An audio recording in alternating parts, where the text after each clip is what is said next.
Suzanne Aisha Stone. I'm the director of the International Wildlife Coexistence Network, and I'm really excited to be joined tonight. We all are, from our dear friends at Humane Society International, as well as the Mountain Lion Foundation. So we really want to do a big shout out to those folks and just tell them thank you for helping us.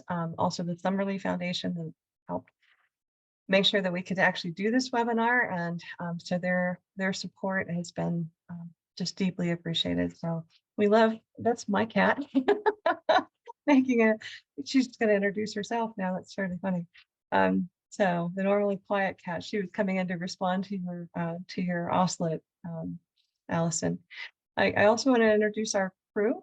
So Allison Miller is our, she does everything that makes us run. So Allison is like the guru of tech, and she helps with our programs, our youth council, and others. And so if we ever get stuck somewhere and have a glitch going, she'll be the person that figures this out. So we really appreciate her being with us tonight. And she was the one that helped really construct this webinar. And then Jessica Cole is our development director, and she's also joined by Josh Adler, who's here as our communications director. So you've got a bunch of folks here from our team. And usually Sharon's in the background somewhere. I don't know if she's joined us tonight or not, but Sharon, if you're here, our administrator usually doesn't like to be on camera very much, but she's probably participating in the webinar just because we all enjoy these so much.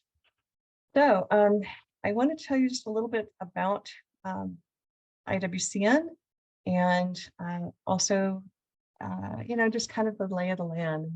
We are all coming together because we know that right now there are 1 million animal and plant species that are threatened with extinction. It's the highest number ever in human history. We all wonder what life will be like for our children, our grandchildren, what their soil and water quality will be for the plants, for the pollinators, the bees, butterflies, hummingbirds, and others that we don't think about on a regular basis, the ones that kind of keep our ecosystems running and functioning. And then the big megafauna, the wolf, will they still have a place to call home, to be part of our mountains, the herds of bison? Right now that so many are limited, at least in our country, it's just this very small range, when they at one time had most of our Western country to roam and to occur in the millions. Humans have had a pretty strong impact. And, we think about like stories of the ghost cat, the elusive snow leopard. They just go hand in hand with these snow-capped mountains and being part of those ecosystems to keep them function. So if pollinators, if the bees, butterflies, bats all continue to decline rapidly, we all suffer, and it's directly affecting things like our food resources, because everything is so interdependent, so connected. The loss of biodiversity right now is unprecedented. It's accelerating, and yet we still have a choice. Collectively, we have the ability to change course, and really that's not so much of a choice, but the only logical direction we can go. We need a healthy planet to provide sustainable food, shelter, clothing, temperatures that support all life. But the old systems that brought us to where we are today cannot solve those problems. We're in the situation because of the systems that we have largely created. So we need new sustainable systems that not only for humanity's way of life, but also for protecting our planet's precious biodiversity. And there are a variety of nature-based solutions that allow us as humans to work with nature instead of working against her. And as we in our communities embrace this concept of rewilding and restoring native ecosystems, learning how to coexist with nature is key to avoiding the mistakes of our past and therefore healing our future. So we are here for the International Wildlife Coexistence Network. We are about sharing the landscape as well as our community with our partners and with others around the world who are working toward these goals. We're here to support those efforts, and we really appreciate having that partnership. So with that, I would like to introduce you to Grettel, sorry. Grettel's with the Humane Society. She's the Deputy Director and the Wildlife Program Manager. She works with communities across Central America to help with coexisting with wild cats, jaguars, puma, ocelot, jaguarundi, and margay. And Greta, tell us a little bit more about yourself. Thank you, Suzanne. Hi, everyone. Well, I have been working on coexistence issues since very long time, and we use it as all the things related to interactions with human-wildlife interactions. And it's a big umbrella that covers all these issues. So I'm gonna go through a little bit about what we do as an introduction. I know that the speakers that are after me are gonna provide a little bit more of the context that I'm gonna just talk briefly, not to give this the same ideas. Let me try to find my presentations because no, it's not here. Here. So, as you know, in Central America, we have very biodiverse countries and mega diverse countries, actually. So there is a lot of like interactions, a lot of encounters, a lot of like things happening between humans and wildcats. And I'm gonna refer to wildcats instead of big cats, because this is a big umbrella that we always talk when we talk about big cats. We need to talk about the little ones as well. So that's why I put it wildcats here. So I'm gonna go very quickly through this assessment that we did here in Costa Rica. We are partnering with the government of Costa Rica, the Ministry of Environment, and a lot of other entities, academia, NGOs, even like the private sector, and other initiatives related to everything with interactions with wildlife. So we did this, we run this national assessment on what is happening in Costa Rica, especially with interactions that are causing loss of biodiversity, that's causing some issues with the wild animals. So we went through this very, during the last, I don't know, like 5 years, we have been discussing this situation, and we have been discussing about all the things that happens in this area. So we divided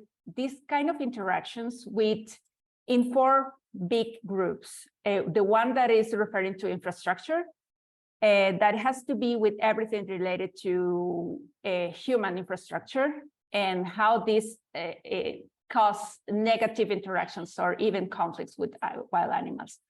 Agriculture as well, that is something that the other speakers are going to talk a little bit more.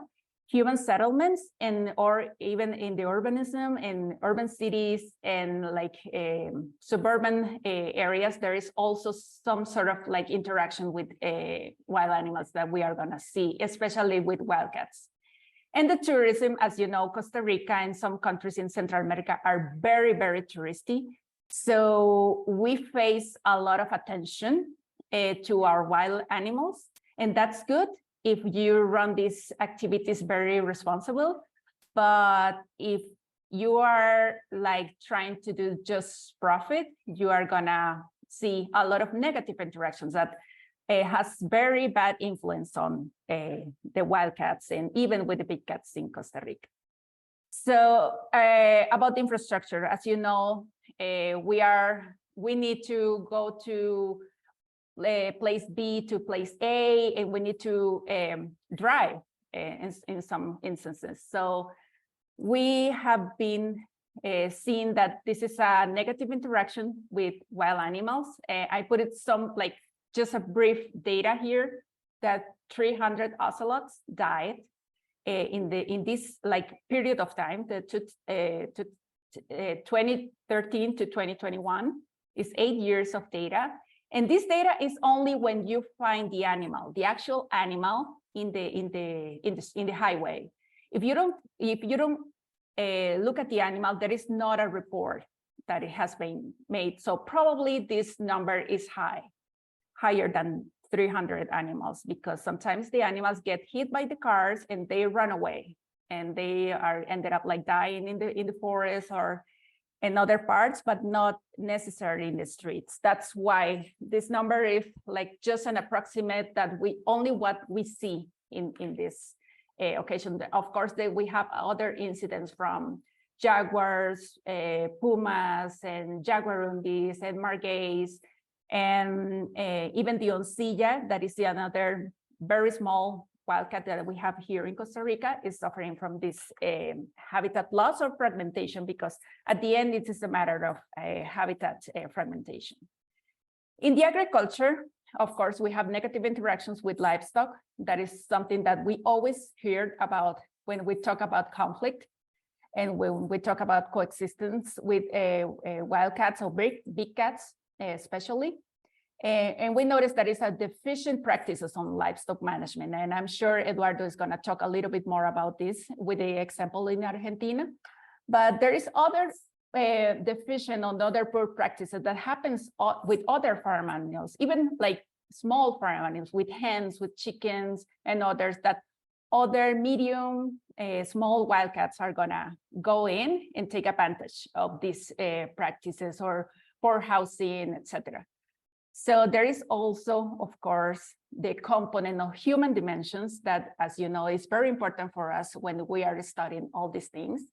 That is the fear, or even the perceptions and attitudes that people has towards the animals, and especially towards the wildcats' presence, or like they are around and you feel like that you are not protected. And sometimes these kind of things is a driver for other bad interactions with these animals. And of course, the lack of knowledge. Sometimes the depredation happens, or the predation happens with other large carnivores, but people think they always think that it's a big cat, for example. And sometimes it's like domestic dogs that are roaming dogs, or it's coyotes and other species as well. But the fault is always the puma, the jaguar, the ocelot, etc.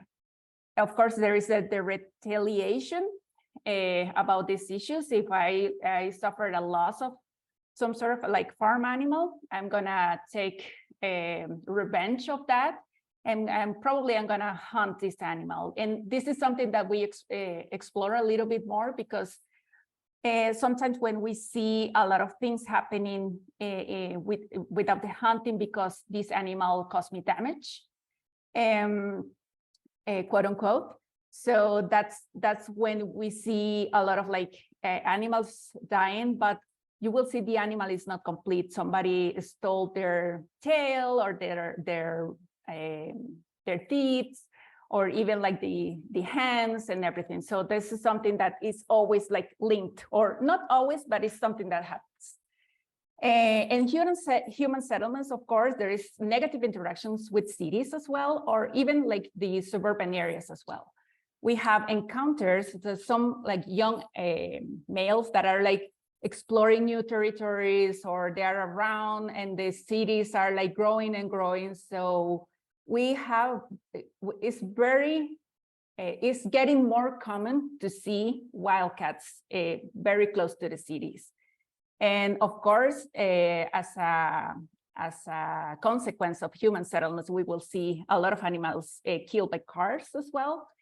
And we will see another thing that is very interesting for us, particularly, that is this interaction of these encounters between companion animals, especially dogs, and wildcats. That is something that we have been seeing more and more, and it's a matter of concern in some particularly very fragile protected areas. Now I'm going to talk a little bit more about after.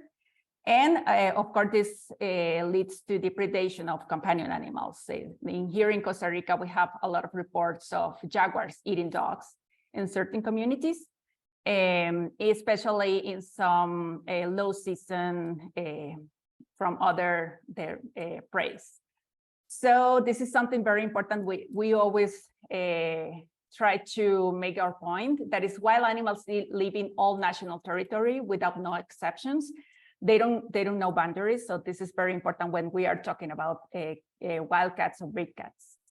And of course, the tourists, we have negative interactions, the use of animals for direct contact and for photo opportunities, or even like in facilities that offers some sort of like direct contact with wild animals, especially with felines. I put a photo here that it was a facility that I was in Honduras, in Roatan, and they have this swimming with jaguars facility. So this is something that we always see that is happening more and more. People get very creative in terms of tourism as well. And we see a lot of trade of products and sub-products as well from coming from felines, and at a national and international level, as you can see in the picture above, that was in a restaurant that it was displayed in Guatemala. You will see also encounters in protected areas. Animals, we have some sort of like very touristy areas here in Costa Rica, especially some national parks. And we have been seeing a lot of animals getting more and more kind of comfortable or kind of closer to people, especially pumas in this area. So we suspect that is somebody, a tour operator, that is providing them food. And that's why the animals are getting a little bit more confident around them. So this is just an example out of what I was talking about, the interactions between companion animals and wild animals, especially with wildcats. In Tortuguero National Park, I don't know if you have been in Costa Rica, but Tortuguero National Park is a very interesting place. It has a coast, it's in the Caribbean area. And we had in 2021, we had an outbreak of distemper, canine distemper in domestic dogs there. And there was a lot of like concerns in the authorities about this because there was a lot of predation of dogs by jaguars. During this, the jaguars in this area eats a lot of sea turtles, olive ridley turtles. And during the low season of these turtles, they started to go deep into the communities that are very close to the national park. So it's very common for them to see the jaguars walking around, looking for prey, easy prey. And of course, the dogs are not leashed, the dogs are not quite housed properly, so they ended up eaten by the jaguar. And with the distemper, there was a very concerned situation about this transmission of diseases there. So there is some work done directly on direct care by the community, but it's not in the systematic way. So we have been discussing this pilot plan with a lot of like relevant stakeholders there for start to implement some mitigation and coexistence, but also implement some awareness and some like education in the communities surrounding this national park. When we are like talking about strategies that we do to cover our work, this is some 6 areas that we are focusing on. Of course, there is more, but this is some of the more key for us. This public outreach and awareness is very important for us. And the production of training materials or like materials for support, all the things that we are talking about. Collaboration with like-minded partners as well. We cannot do this alone. We need to partner. We need to articulate our work with others as well.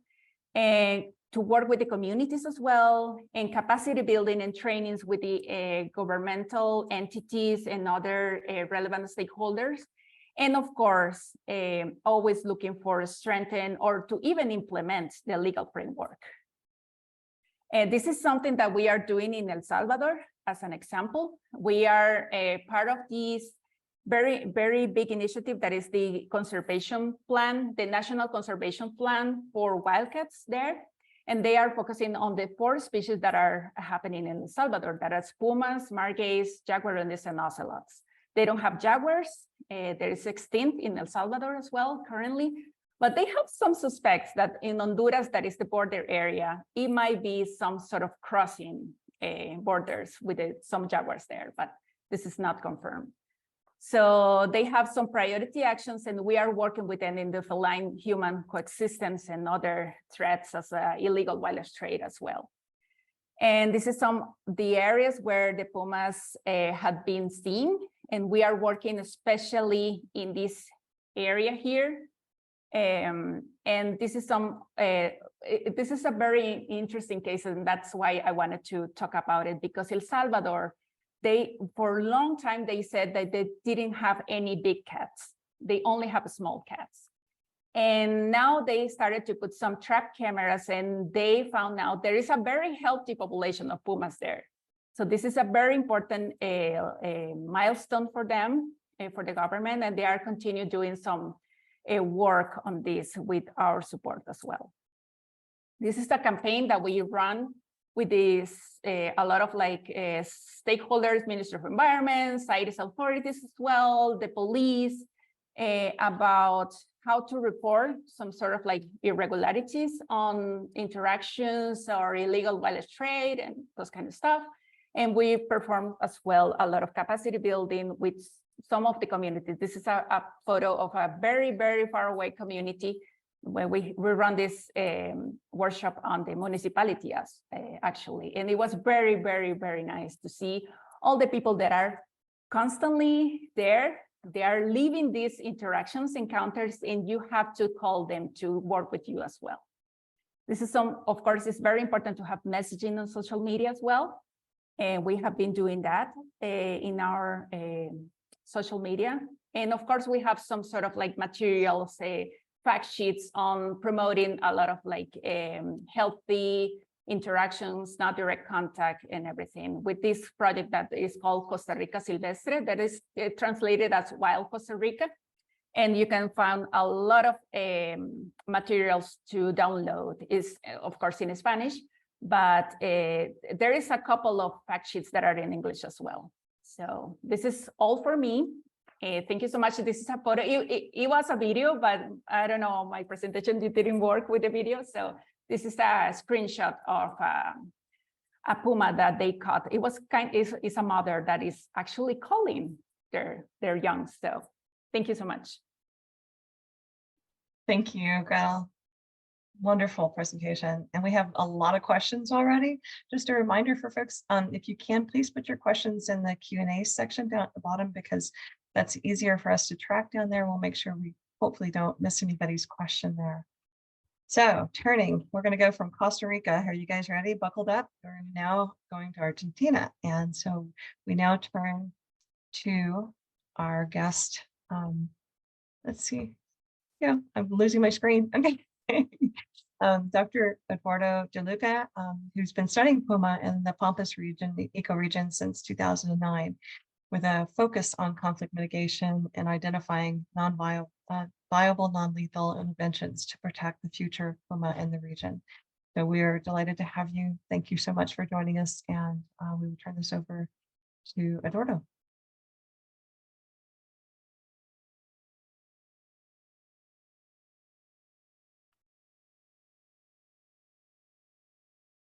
Eduardo, I think you're muted.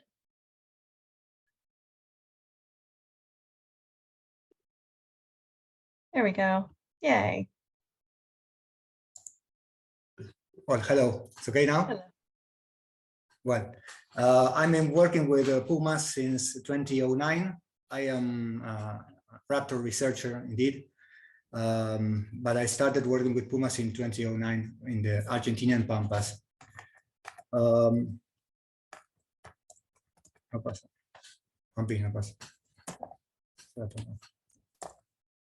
Beautiful. Yeah. Well, the Pampas ecoregion covers, it's a huge area that covers 50 million hectares. It's an area similar to France, and it is inhabited by 40% of the population of Argentina.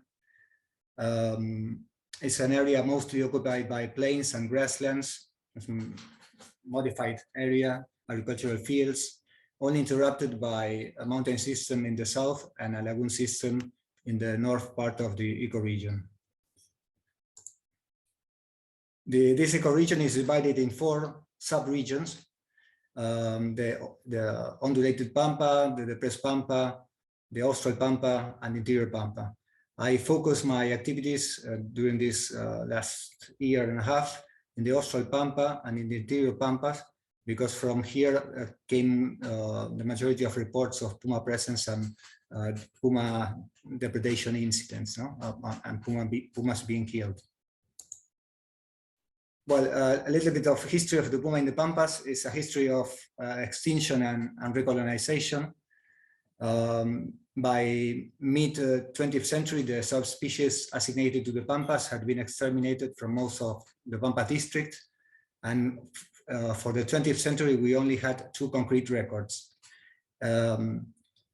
After the extermination of the Aborigines in the end of the 19th century and the first decades of the 20th century, the puma and the jaguar were extinct from the Pampas ecoregion, no? And you can see here in a map, distribution map of the National Parks Administration, that the range, the puma is not included in the Pampas, no, in this area. And you can see also in a range map of the IUCN. Of here, I took the photograph from the book of Luke Hunter of Wildcats of the World, that it isn't included also. The last reports were from 1960. In the following 50 years, the knowledge about the puma in the Pampas didn't change. And the proof is this, that they were not included in the distribution maps.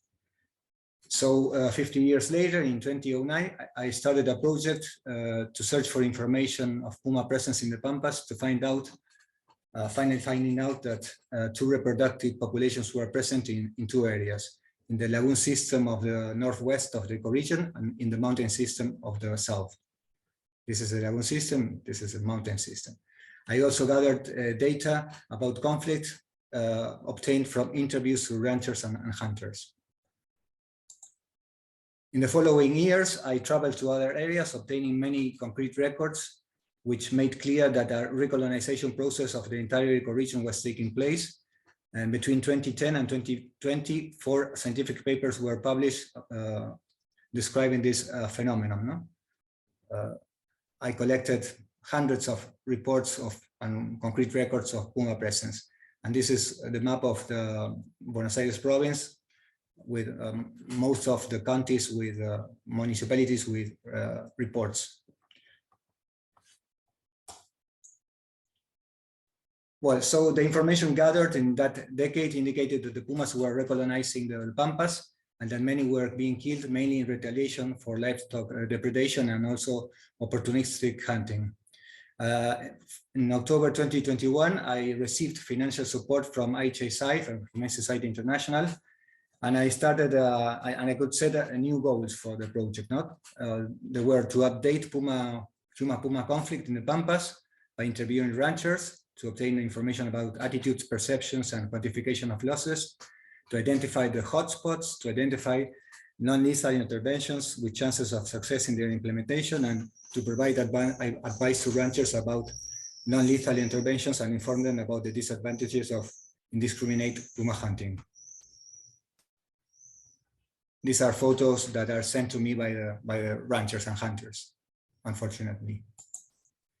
Well, the methods to obtain the information, I surveyed 40 municipalities, 40 counties, searching for ranchers that had suffered puma depredation incidents. And the sources of contacts of ranchers were the veterinarians of the National Animal Health Service of each county, rural veterinarians, personnel of rural society offices, rancher centers, the National Institute of Agricultural Technologies, also the professionals, and the employees of county delegations. Also, ranchers that were interviewed provided contacts of their neighbors that were having problems with pumas. And the majority of the interviews, around 80%, were done via WhatsApp or normal telephone call, and the rest took place in the ranches, or when meeting the ranchers in the towns while requesting for the contacts. Well, we're going to, the results between October 2021 and October 2022, 200 interviews were done in 2 subregions of the Argentinian Pampas. And between the end of September and December, fox lights were installed in ranches and material was distributed to ranchers, to the ranchers that were interviewed. Some of the results here in the tables, they are the results of each one of the areas of the two Pampas. I will give only the average results. 76% of the ranchers consider losses due to pumas as very important or important. 54%, 55% consider the puma as a plague. 74% favor lethal interventions. They want the puma to be controlled in some way or to be extirpated. 85% perceive that the puma population has increased over the last years. And when I asked which were the reasons, the main reason was rural depopulation. Rural depopulation, mainly due to agriculture, the expansion of agriculture in all the ecoregion. With respect to the ranchers' attitudes, if they 80% adopt preventive measures to decrease interpretation incidents, the non-lethal interventions, and when I asked which were these preventive measures, I obtained information of 20 preventive interventions. The most important, night enclosure, 40% of the ranchers, the use of donkeys by 30% of the ranchers. That was very surprising to me, but I didn't know that the donkeys were used as a protection animal or as a protected animal. And well, this was good news. And then there are many other interventions. Some of them are very bizarre. For example, the use of a scarecrow, or for example, urinating the fences with human urine, for example. And I focus on the donkeys because, well, I was very surprised to find this information that 30% of the ranchers were employing them, were using them. And I found also differences, striking differences in the percentage of use between different areas. For example, in interior Pampas, where the conflict is more severe, in interior Pampa of Córdoba, La Pampas, and Santa Fe provinces, 45% of the ranchers that suffer attacks are using them, and in the Austral Pampa, by the contrary, only 18% of the ranchers. So in view of these results, I started to promote the use in the Austral Pampa. 60% of ranchers admit that they kill, or at least they try to kill pumas in retaliation for their predation. And well, there are some difference between areas, but this percentage surely is higher because it's difficult for them to admit to a person that is doing an interview that they are killing an animal that is legally protected. No? And they kill the pumas in 35% of the ranchers hunting the pumas by their own, using guns and dogs.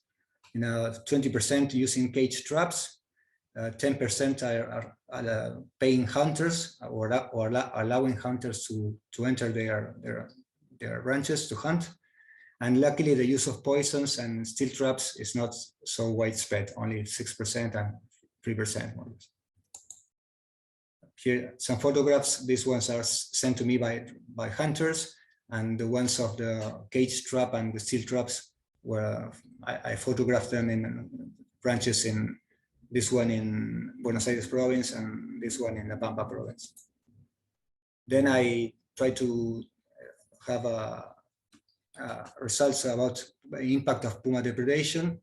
These are, for example, the total number of calves of ovine and colts that were killed in the 200 ranches, 500 calves, more than 1,500 ovine, and nearly 100 colts. Again, some photographs sent to me by the ranchers, colt, a calf.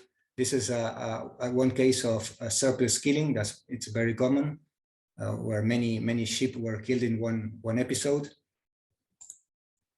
Then I obtained the percentage of livestock killed over the total stock in 1 year in the different areas of calves and ovine. And then I estimated the average economic loss per ranch with depredation.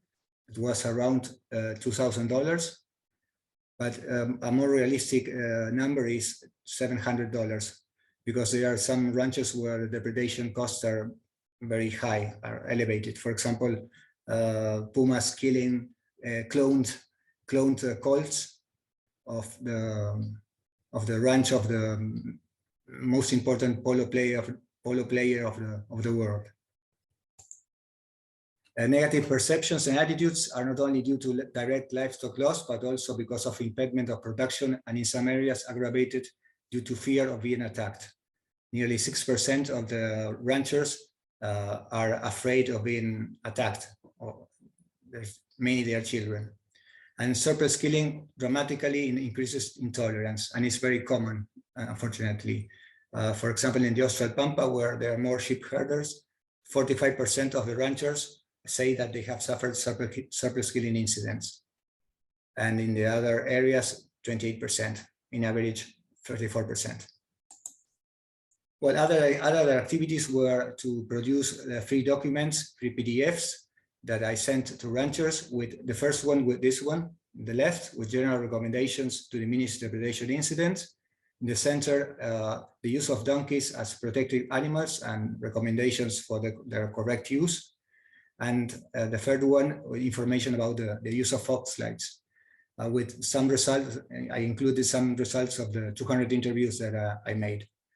I had nearly a 40% of feedbacks of the ranchers, and we were happy to receive this material. And well, between September and December 2022, I installed fox lights in 3 ranches of Buenos Aires provinces, 2 in Buenos Aires province and 1 in Córdoba province.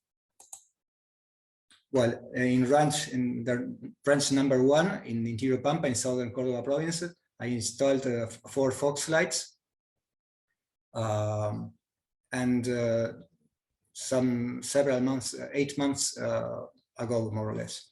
And they suffered only 1 depredation incident. 1 sheep was killed. In this Google image, you can see in yellow dots, the places where I placed the lights, and the depredation incident took place more or less 400 meters from the corrals. These are corrals.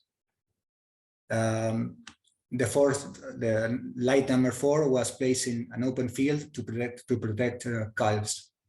Luckily, the rancher also took my advice to acquire a donkey, and until now he's very satisfied with the results of the lights and the donkeys.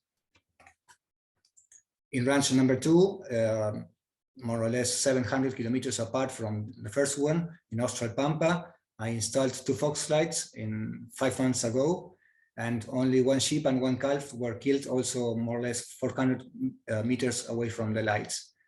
This is important because this is precisely the rancher with the highest number of animals depredated of the 200 interviewed, and the one who admitted to have killed more pumas in retaliation. He told me he had killed more or less 50 pumas. This man, Fabian Basualdo, is also satisfied with the lights until now. And the last ranch is in 50 kilometers apart in the same county, where also 2 fox lights were installed. I would like to place more lights, but they were not available. And he was 3 months without depredation. And unfortunately, during the first days of March, 1 sheep was killed near the houses. And here you have where I placed the lights, and here in a red dot where the sheep was killed. Nevertheless, the rancher is satisfied because a few days before placing the lights, the pumas had killed more than 20 sheep in only 1 night. And when I was placing the lights, he showed me these trees. There were a lot of trees scratched by pumas. No? One of some of the conclusions, the confirmation that the conflict is widespread in the Pampas, with some spots identified, especially in interior Pampa of Córdoba, La Pampa, and Santa Fe provinces. The confirmation that the conflict has increased over the last years, that modern agricultural technologies have caused human population declines in the rural communities that were the ones that hindered the establishment of puma populations in the Pampas. The puma adaptation to agricultural landscapes is amazing and probably without precedents for the species worldwide. And the results of perceptions and attitudes show a sharp intolerance to the pumas. No? In interior Pampa, attacks are concentrated mainly in calves, not in sheep, and this may be due to the lack or the low availability of certain prey species preferred by pumas, such as capybaras, rheas, armadillos, wild deer. The use of donkeys, as I said, as a non-lethal intervention is much more widely used than expected, with an average of 60% of success. The use of donkeys needs to be more promoted in the Austral Pampa. Livestock protection dogs are practically not used in the Pampas, only 2% of the ranchers. A high percentage of ranchers kill or try to kill pumas, with many of them using cage traps. Until now, the few experiences with fox lights seem to be successful and ranchers are satisfied. And a great problem is illegal hunting of puma prey and feral dogs that are a problem for an indirect problem for pumas.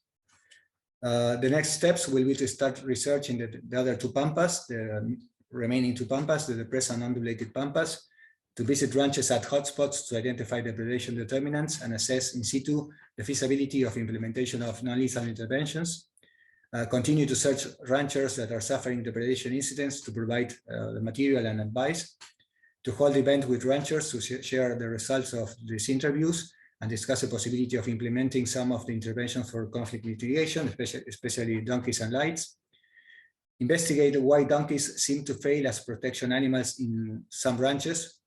There are 40% of ranchers that are not satisfied with the use of donkeys.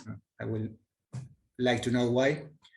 Monitor the fate of the ranches with fox lights, and if available, install more fox lights in ranches with depredation problems. This will be difficult because in Argentina, we have a problem with the importation of goods. We have economical disaster in the country now. And finally, to prepare public-facing reports and scientific papers and focus on disseminating information to the public. That's all. Thank you for such a thorough presentation. And we've got a lot of great questions, which we're going to hold to the end.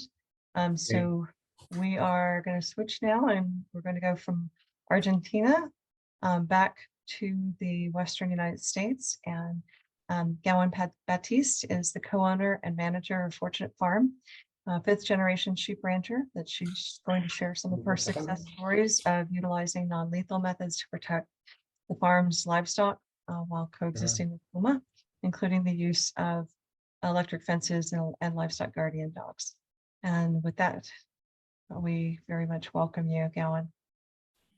Thank you so much, Suzanne. And thank you so much, Eduardo. Let's see. And I'm going to jump into slideshow. So my name is Gowan Batist, and I am the Mountain Lion Foundation's Coexistence Coordinator. So I work with the Mountain Lion Foundation mostly in the Western states on the ground, because that's where I can physically get to easily. I'm in Northern California, but also active all over the United States. And increasingly, we're supporting folks in the eastern part of the states as mountain lions are moving east. So I'm going to go through this really quickly, and I do want to focus on the nuts and bolts of coexistence.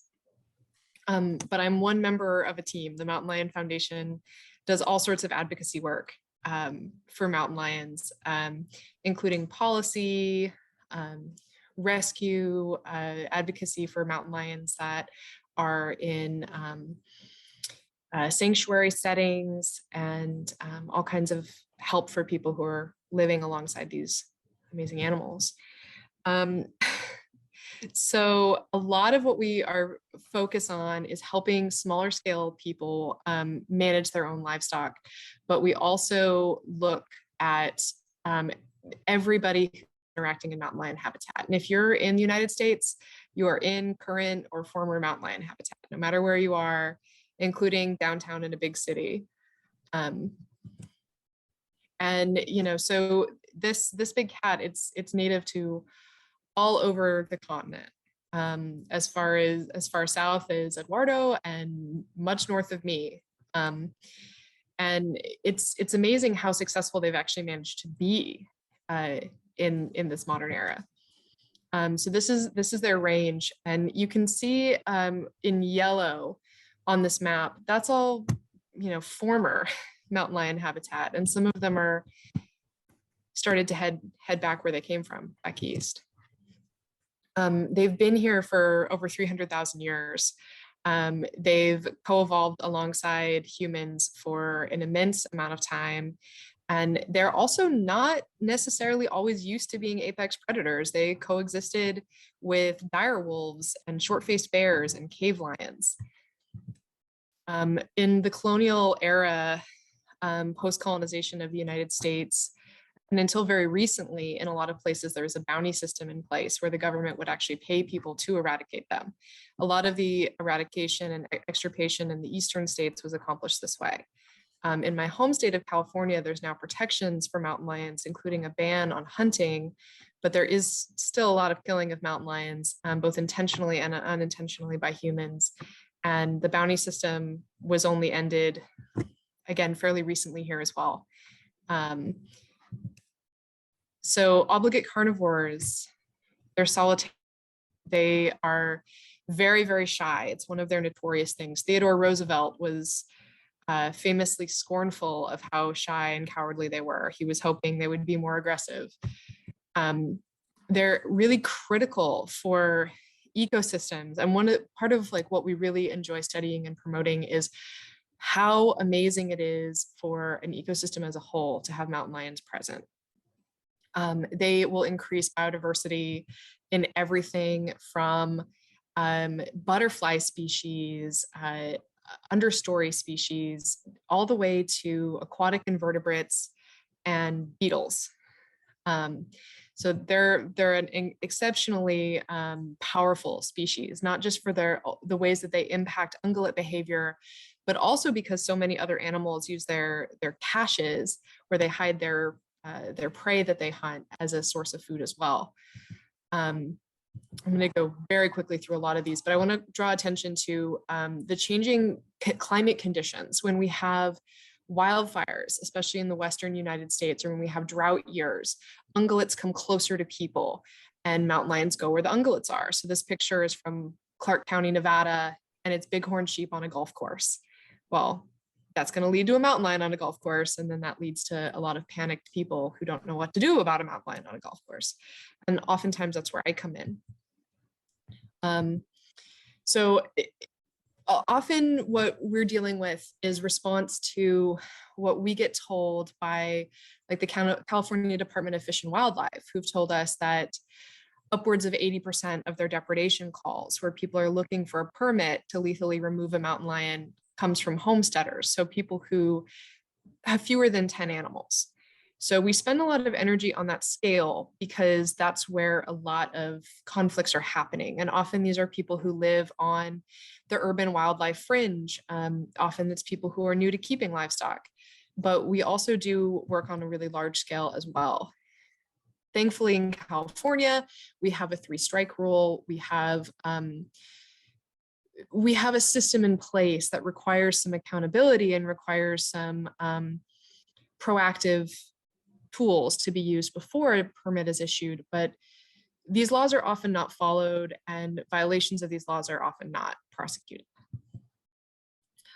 What you can see from the records of lions that were killed with depredation permits is that only a very small amount of them actually had domestic animal DNA in their bodies. So many lions that have been killed through the system were likely either it wasn't a lion at all, that did the depredation in the first place, or the correct lion was not the one that was caught. Lions have huge ranges. So by the time you've gone through a depredation permit process, it's actually pretty likely that the cat in question has moved on and you might catch a different cat. There are amazing examples around the world of people who are living and ranching alongside large predators successfully. This graphic, I love this. It's from Cheetah Conservation Botswana. You talk about ranching with wildlife. There are so many large animals who could potentially be eating your livestock. And a lot of what I do is what I kind of call barnyard CSI. I'll often get a call saying, oh, a mountain lion killed my goat, and we'll go out and we'll look. And, sometimes it was a mountain lion, sometimes it was dogs, sometimes it was coyotes, sometimes it was a bear.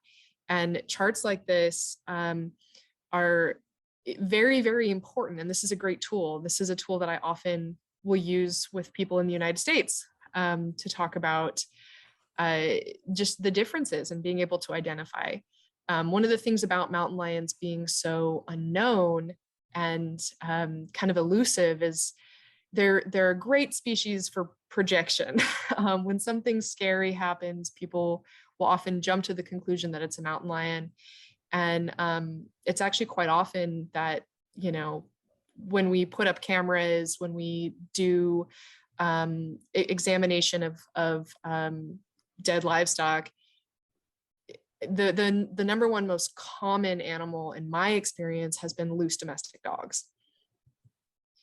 So this comes from California, and it looks at death losses by cause. And what you'll see is that very, very few producers in the United States are using any kind of proactive deterrent. They're using, very, very few producers are actually using a non-lethal tool. Goat producers, actually, which tend to be smaller because it's not as big of an industry in the United States, statistically are the best about using non-lethal tools. But if you look at the reductions and you look at the percentage of animals that are actually killed by predators, it's not very high compared to the many, many other ways that you can lose an animal. So wildlife conflicts tend to be sensationalized and can be over-focused on by producers, and keeping it in context that, the people who do one or two of these methods have meaningful reductions, and the overall death loss, it's a smaller percentage than is lost to weather.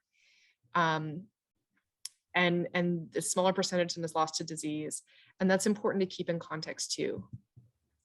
I also think that it's important to be really clear that while I tend to focus the majority of my energy on human conflict, and much of that is livestock producers on the small scale or the large scale, there are other factors that are putting mountain lions at risk. Road crossings, loss of habitat, cropland is incredibly hostile to mountain lions. They often aren't willing to cross it, so it can become a barrier that will isolate genetic populations.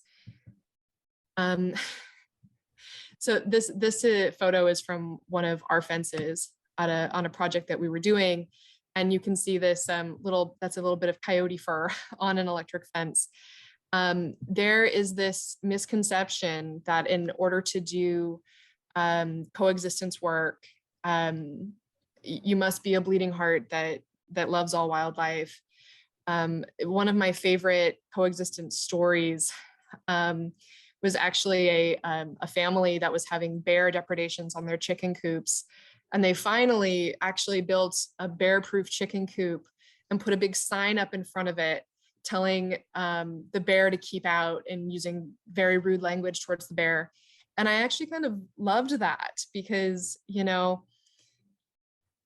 if it works, it works. You can let your feelings out in ways other than violence. Really what the core of coexistence often is it's proactive. We're trying to keep your animal alive in the first place instead of retroactively going out and punishing wildlife, which is what the depredation process does. And we're keeping that animal alive to learn a lesson it can implement elsewhere. And sometimes that means getting zapped on its butt by an electric fence. And if you think about how coyote mothers teach their children things, it's not a lot gentler than this. So the only real like long-term solution is proactive coexistence work. What we're doing is like looking at your particular choices. You know, are we lambing in open-topped lambing jugs right next to a riparian corridor? That's going to be a very attractive setup for a predator. One of the things that we'll do with the Mountain Lion Foundation is we'll go out to people's specific sites and build shelters. And building a secure enclosure, again, this is focusing on the smaller scale.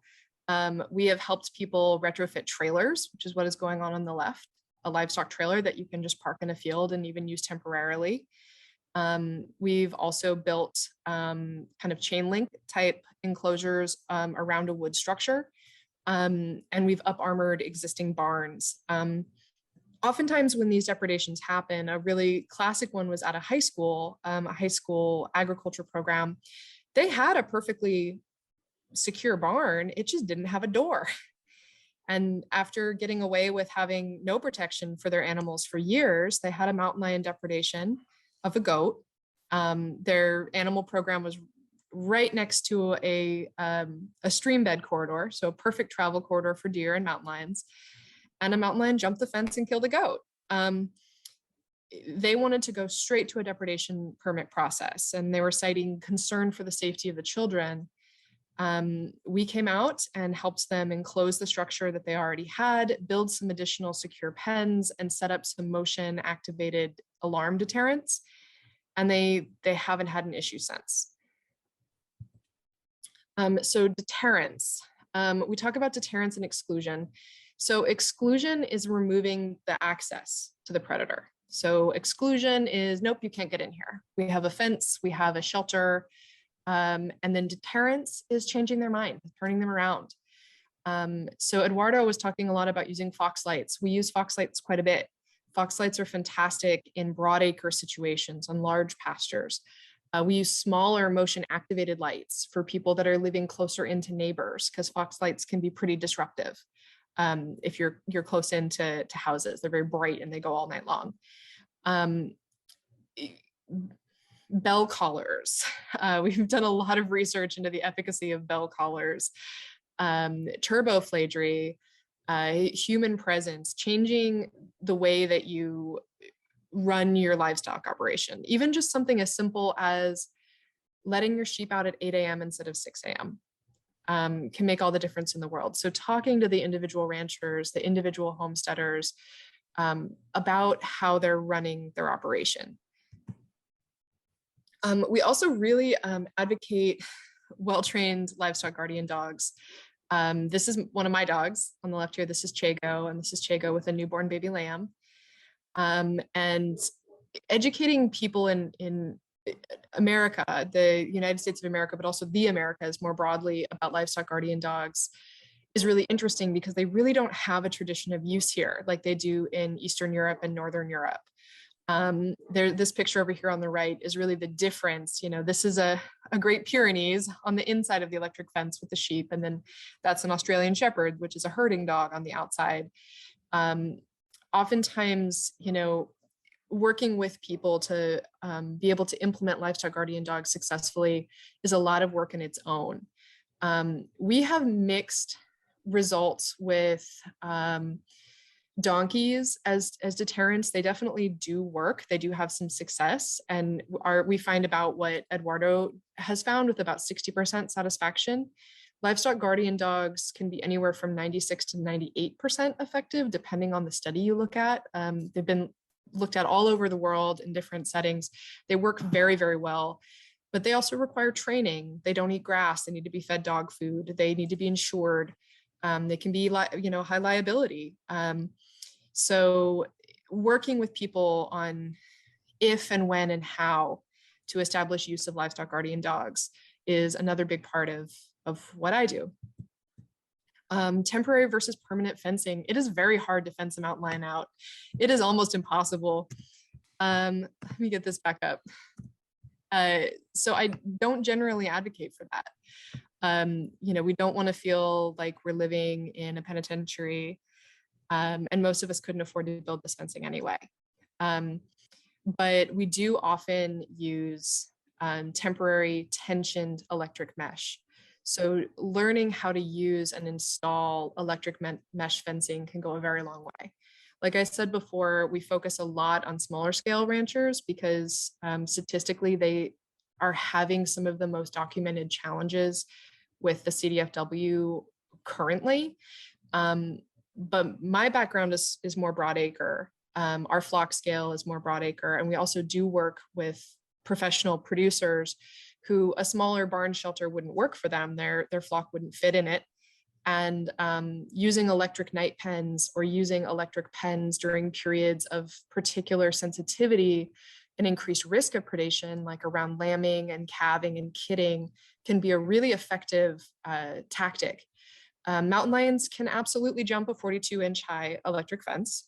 They're capable of doing that, but they really tend not to. They don't like the electric fences. I think that they can probably tell that something is going on weird with them. And they're also paired with other deterrent tools. I often talk to ranchers about the stacking of the Swiss cheese. You know, each piece of Swiss cheese has holes in it. But if you stack several of them on top of each other, you'll end up with something that is pretty solid. So electric fence with fox lights, electric fence with livestock guardian dogs or with donkeys can be highly effective. And I personally have never had a depredation loss within an electric night pen, but they also have to be treated correctly. An incorrectly installed electric fence actually caused a really devastating wildfire in Northern California several years ago. I have shown up to consult on a ranch only to find their electric fence was cross-wired. So all their charge was going straight down their grounding rod into the ground and their fence wasn't hot at all. We've had somebody come to us and say, well, electric fence doesn't work for us. And after asking some questions, it turned out that they had installed it without tensioning it and also without electrifying it. So at that point, it was just a loose net, and they had several lambs, unfortunately, get tangled in it and asphyxiate and die. You know, so we also have to talk to people about the correct ways to use these tools so that they don't cause other problems. Correctly electrify them, correctly tension them, and be able to maintain them. So that's a lot of what I do. We are really trying to lean proactively into reaching out to people in eastern states that are now starting to see mountain lions again.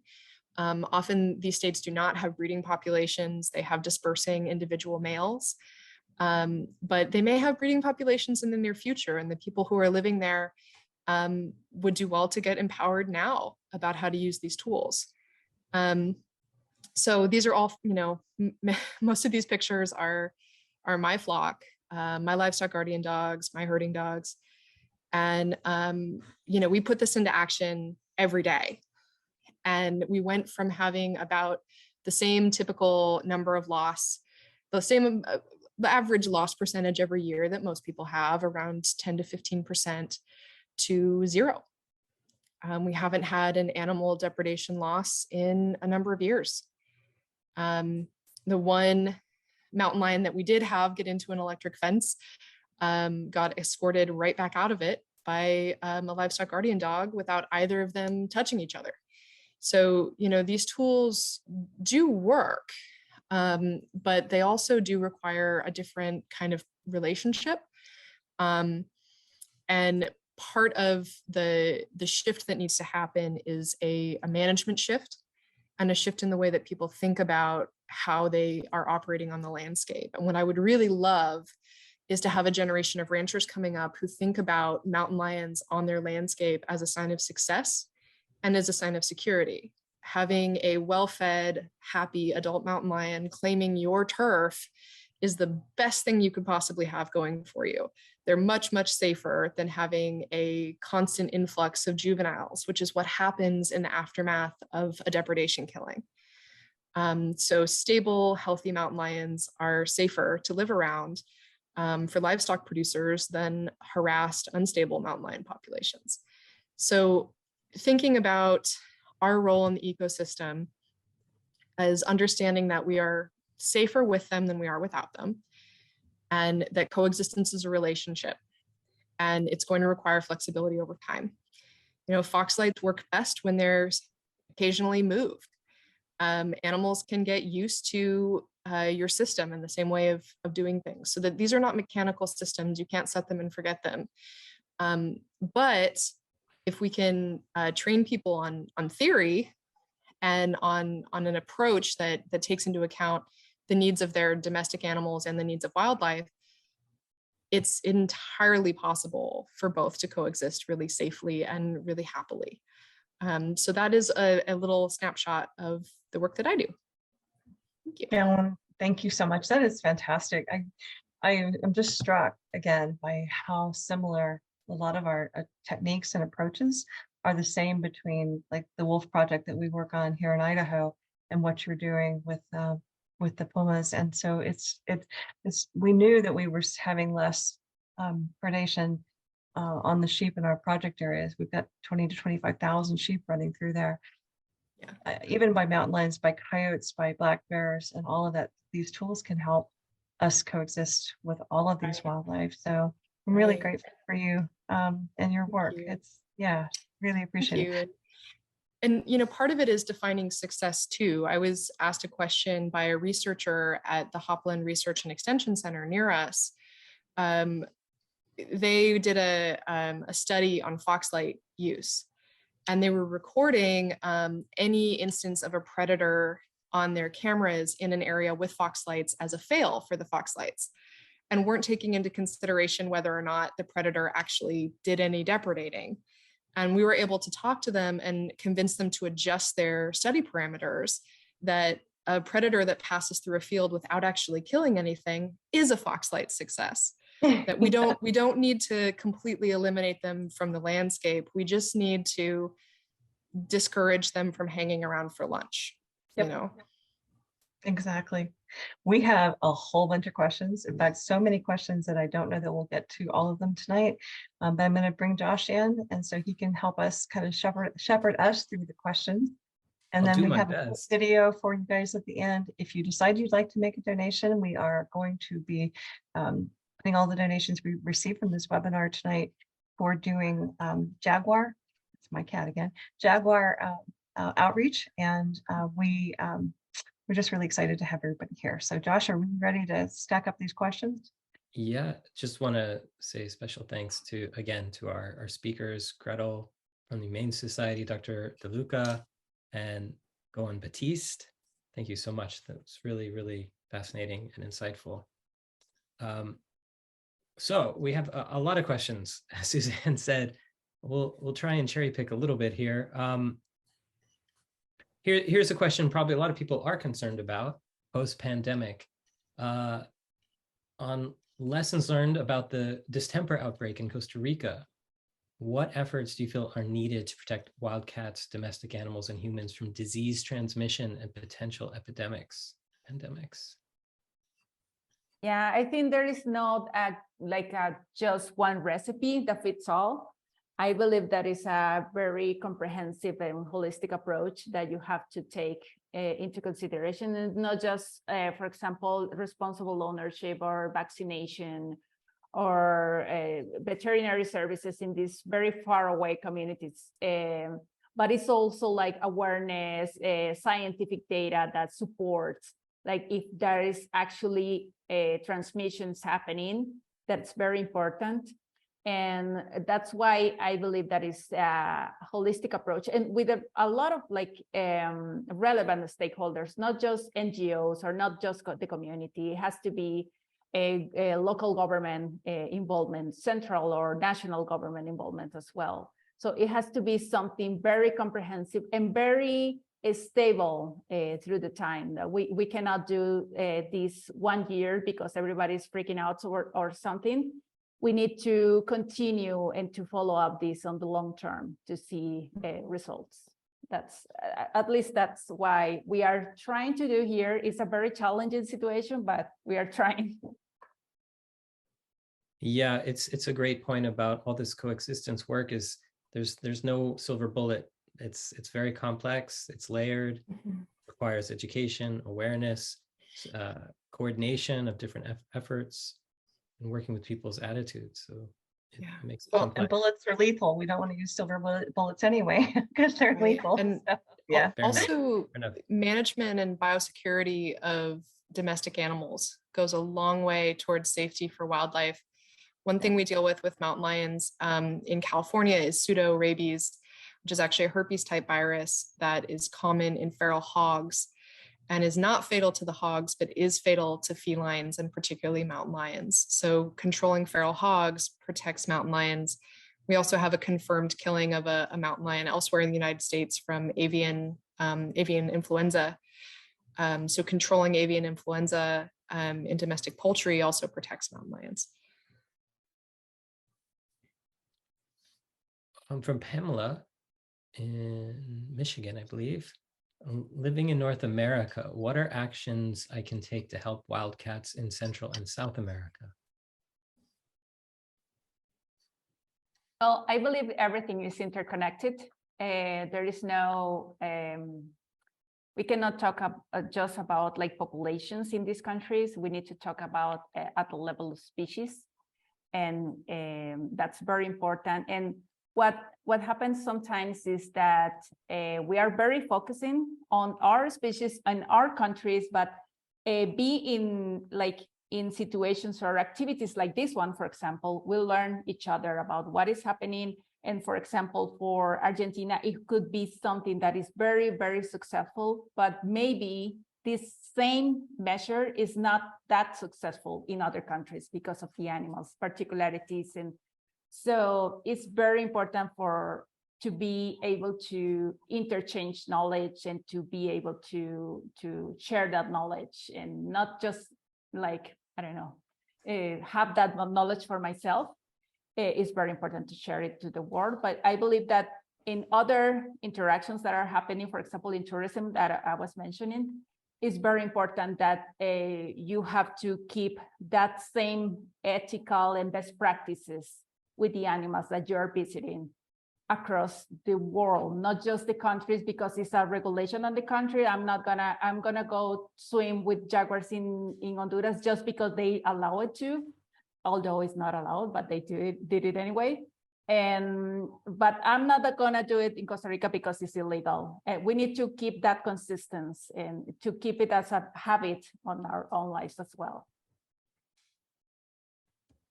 And to kind of continue that line of thought, Dr. De Lucca, what do you feel are the most significant obstacles to implementing the strategies that you shared regarding pumas? Well, in our country, for example, the fox flights, we cannot import the fox flights. We have a economic crisis with 100% of inflation, 50% of children in poverty. So, well, there are other problems, no? For example, I wanted to bring more foxlight and it was impossible to do so. And then, well, the culture of the people, no, they prefer to kill pumas instead of wasting money in preventive measures, no, or non-lethal interventions. For them, it's more easier to kill the pumas directly or to build a cage trap. No, it's a cultural problem. Eduardo, is the foxlights issue, is it one of just funding for the foxlights, or is it one of bringing them across the border? What? I know. Didn't understand very So is it getting the foxlights into Argentina, or just the ability to help fund them so that we can No, to import them. to import them? Importation. Yes. There's obstacles there. It's not allowed. The I foxlights was are not. speaking some days ago with people from the Puma project of Chile, and probably they're going to bring some foxlights to me directly. And the foxlight, the 8 foxlight I placed in the ranches were brought directly by Marina Ratchford to me directly, hand by hand. I carried the first foxlights from Australia to North America in a big duffel bag full of them. Yes, the same. And we wouldn't we wouldn't, yeah, that would have been harder after, you know, in more recent years to do, but we'll explore that because we would like to make sure that you have access to more of them. Okay. I'm getting volunteers here, people who are willing to fly them down. So, okay, good. Go ahead, Josh. Gowan, you were speaking about the recolonization of the East Coast with big cats, and what do you feel like would be helpful for people preparing to share landscapes with pumas and cougars?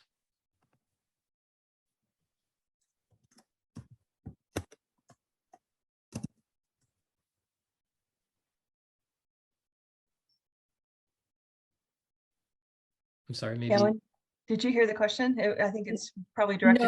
No, I'm sorry. My audio okay. must have cut out for a second. Would you mind repeating that?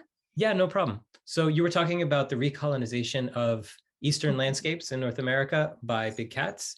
What are some ways that people can prepare for that? And do you feel like education and preemptive legislation might be part of that solution?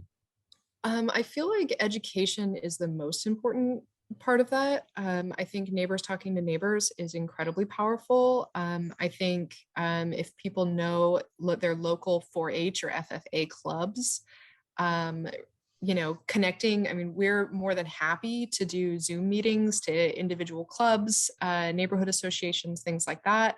You can also reach out to us for information that you can share.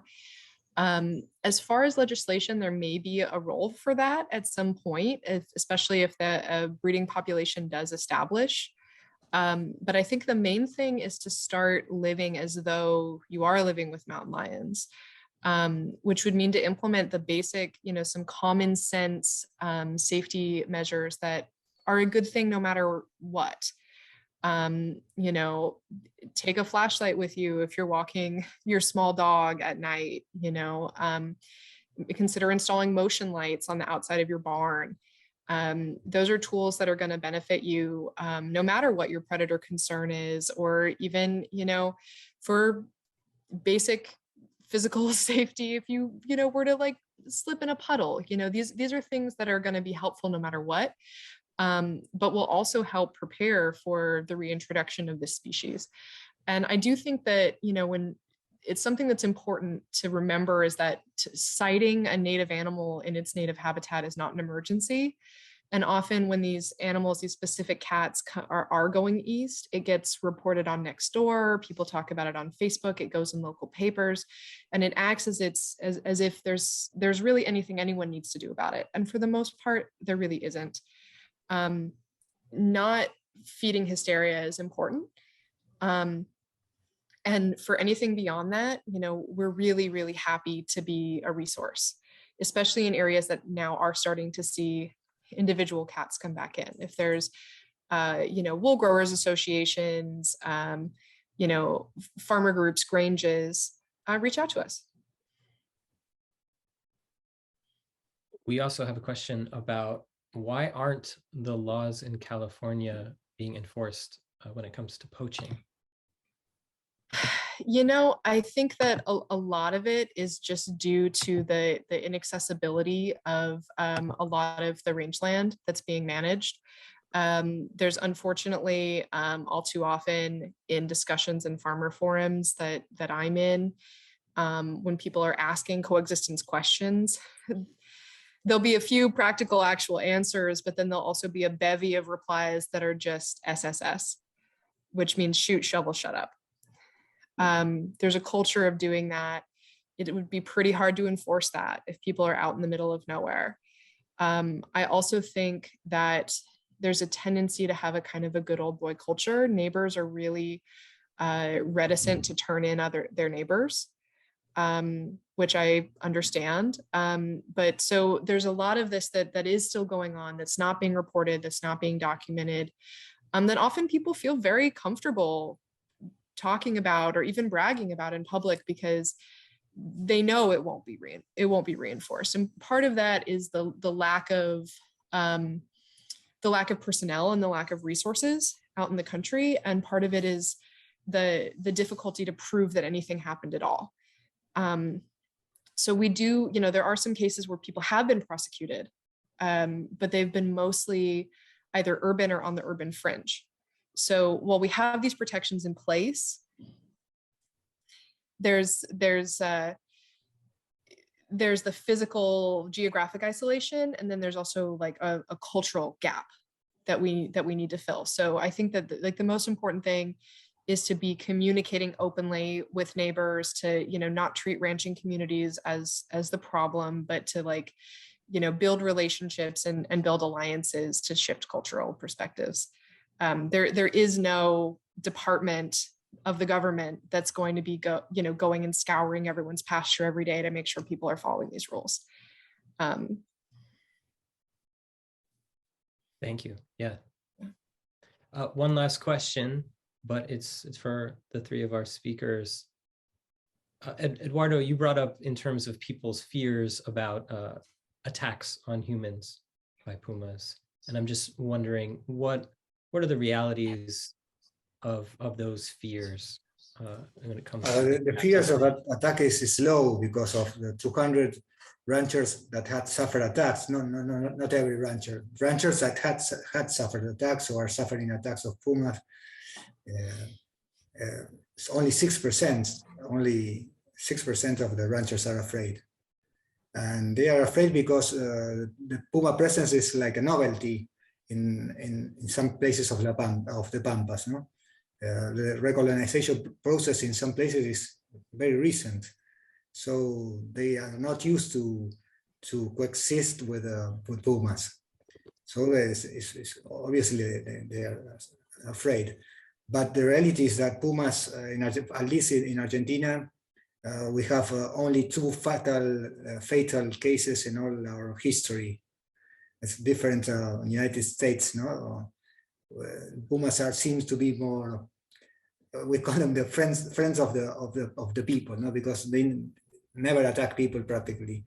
I have compiled records of puma entering cities and towns. I have more than 150 cases, and there hasn't been any incident of a puma attacking a person. Even pumas walking in the center of the cities, no, or towns. And in the Pampas, only two attacks I compiled that were not fatal in these years. Excellent. We have just a few moments left, but I want to thank our panelists again. And I know we have a whole bunch of questions. So if you guys don't mind, what we'll do is we'll wrap up those questions and we will send emails to our speakers and ask their help in answering these last questions that we didn't get to. But it's just been, I think, an amazing night to have everybody here. We are probably going to do another big cat webinar again, and we'll focus back over towards snow leopards and African big cats, but we couldn't get everybody on the same phone call or webinar at the same time. So we are going to split those up into different webinars, and we look forward to doing that again in the future. If you have ideas for types of webinars that you would like to see from this group, please let us know. We also want to give out a big shout out to the Summerlee Foundation for giving us the support to be able to do these kinds of webinars, and back again to the Humane Society International, the Mountain Lion Foundation, all of our partners out there that are working so hard on these coexistence efforts. We deeply appreciate your work, and we're here to support you and help you any way we can.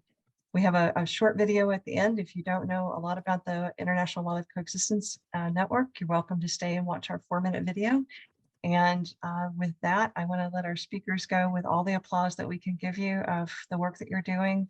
And we will circle back and find a way, Eduardo, to get fox lights to you. Thank you. One way or the other. Thank you very much. Yeah. Have a lovely evening, everyone, or morning, wherever you are.